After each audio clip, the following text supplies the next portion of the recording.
Pleasure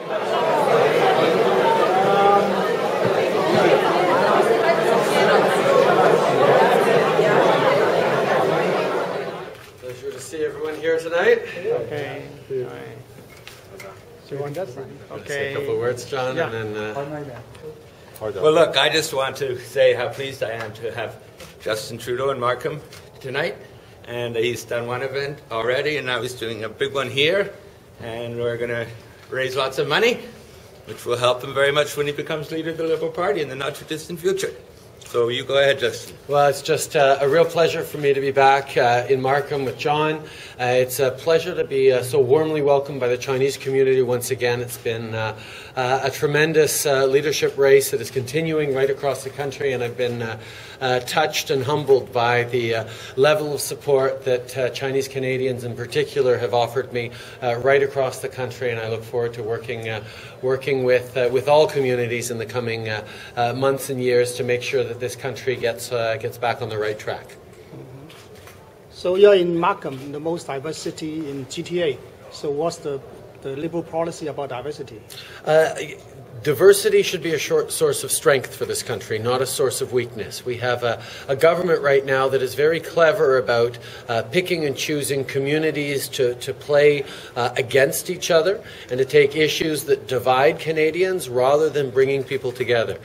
For me, Canada is one of those places in the world that has figured out how to be strong, not in spite of its differences, but because of those differences. And that is the kind of bringing together that I'm going to be focused on in the coming years. What's your vision on the relationship between Canada and China? I'm extremely proud of the long history of a solid friendship between China and Canada. It started with Dr. Bethune, continued with my father, Pierre Elliott Trudeau, who was the first Western leader to recognize China and to visit China, and then continued through Prime Minister Chrétien, who was known for having very strong relations.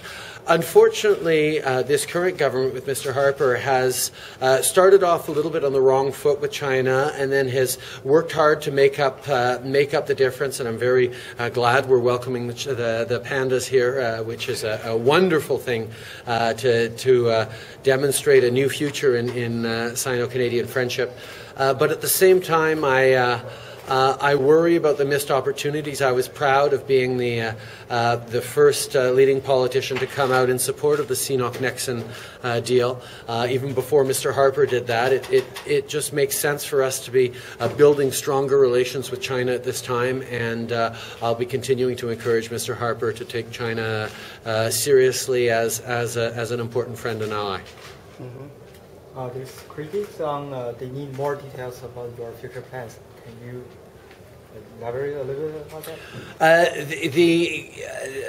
The fact of the matter is I've been very, very clear about a number of policies, from my support of the CNOC-Nixon deal to my support for stronger environmental regulations, to my support for many different issues across the country that come forward. But the one thing I will not do is have the kind of top-down governance that Mr. Harper has perfected, where one man or one small group of people decides for everyone else what is in our best interest. I think Canadians know that we deserve better than that, and we deserve to be part of a conversation that is building solutions for the future. And I will not pretend to have all the answers now, 2 years before the next election.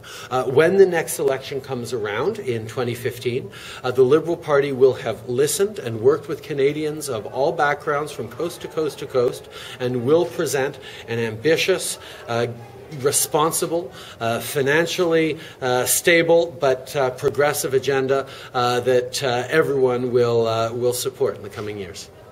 So Ontario used to be the votes, making the Liberal to be the governing party. Now you have less MP compared to Conservative.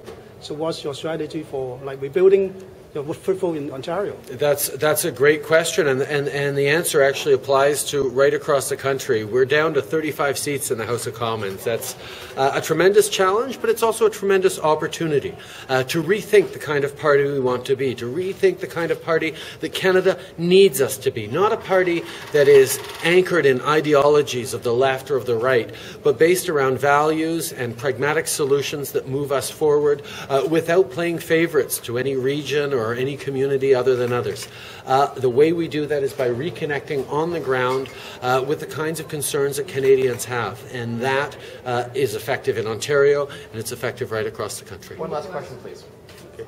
And I believe that there will be 600 plus supporters tonight to attend your fundraising party. What are you going to say to them? I'm simply going to talk about how excited I am that right across the country, in halls like this here tonight, Canadians have come forward and said that they're tired of being cynical about politics, that it's time once again we started voting for something and not just against something. It's time we stopped having politicians choose to divide us rather than bring us together. Mine is going to be a message of positivity and hope and working together to build a stronger country for ourselves and for our children. And I'm very excited about meeting every single one in this room downstairs. Thank you. And that will take a while because there's so many of them. I look forward to it. He's quick at it. Thank you very much.